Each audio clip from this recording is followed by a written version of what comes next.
Le 27 novembre dernier a eu lieu la 3e édition du gala de l'association solidaire au profit de personnes atteintes du cancer et en difficulté financière. Une soirée à laquelle ont participé Cécile de Ménibu et Mareva Galanté, toutes les deux dans la tourmente depuis plusieurs jours. Une parenthèse joyeuse dans laquelle elles ont pu croiser Anne Roumanoff et Michel Bougina. Voilà maintenant plusieurs jours que Cécile de Ménibu et Mareva Galanté vivent des heures plutôt sombres. La première, animatrice télé et acolyte de Coé pendant plusieurs années, voit son ancien patron accusé de viol. La seconde, femme d'Arthur, s'inquiète de la sécurité de son homme et de celle de leur famille, placée sous protection policière depuis que des menaces de mort ont été envoyées à l'animateur. Malgré l'approche de Noël et son ambiance d'ordinaire féerique, les temps sont bien moroses. Alors pour se changer les idées, Cécile de Ménibu et Mareva Galanté se sont accordé une sortie au Fouquet. D'une pierre deux coups puisque cette soirée était organisée pour la bonne cause.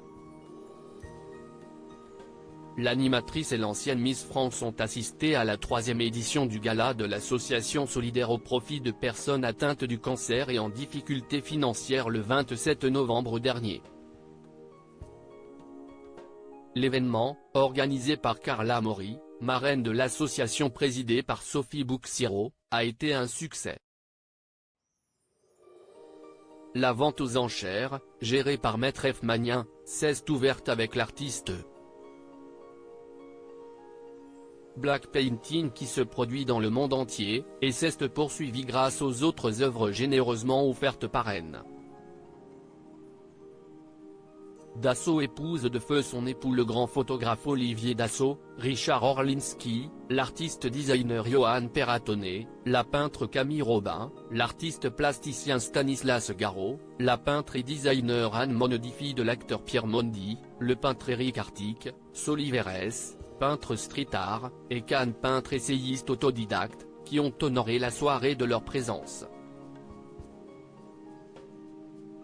L'association solidaire collecte, grâce aux particuliers et partenaires coiffeurs, des mèches de cheveux naturelles de minimum 30 cm qui sont revendues à des perruquiers.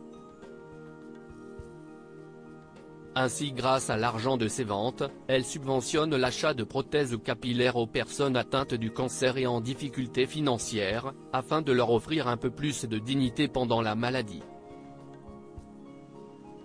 Pour pouvoir subventionner, il bénéficie également de mécénat et de dons financiers. Anne Roumanoff et Michel Bougina ont passé une tête à la soirée, non loin de Pascal Selem, Pablo Villafranca, Chenet, Antoine Baduel ou encore Olivia Provo et Samuel Torres Bianconi. Une ambiance bon enfant qui leur a changé les idées. Cécile de Ménibu sort du silence depuis l'affaire Coé si elle ne s'est pas directement exprimée sur les accusations dont Coé fait l'objet. Cécile de Ménibu a réagi à une vieille séquence qu'elle a vécue dans le passé avec Rocco Siffredi, acteur porno, à la télévision dans une émission présentée par Sébastien Coé. Un compte s'était servi de ces images pour pointer du doigt le comportement, déjà limite selon lui, de l'animateur qu'il accusait d'avoir laissé faire.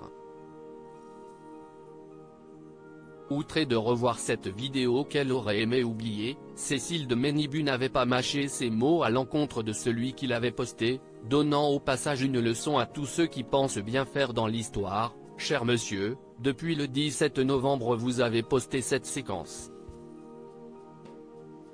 Avez-vous un seul instant pensé à moi? Vous êtes-vous demandé si, d'ouvrir chaque jour mon compte et tomber sur les répercussions de votre tweet, pouvait avoir un impact sur moi? Pourquoi ne pas m'avoir demandé si je pouvais être choqué de voir et de revoir ce moment? Si est visiblement Coé que vous visez. Vous avez tort. Le seul responsable de cette situation si est #Rocco Siffredi. Si est lui qui me manque de respect et qui ajoutera un acte déplacé dans les coulisses. Je me suis déjà exprimé sur ce moment.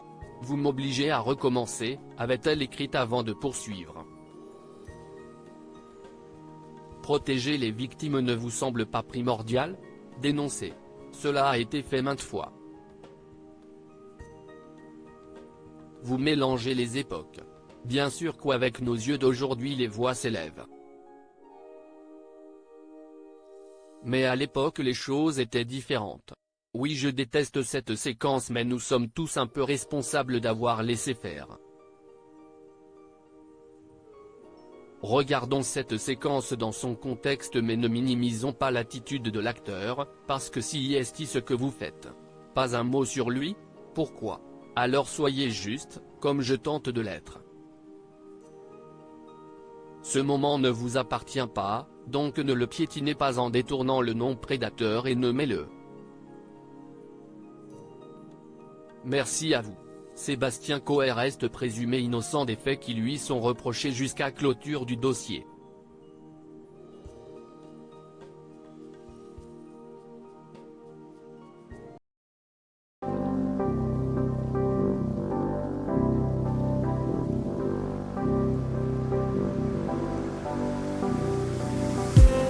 I just need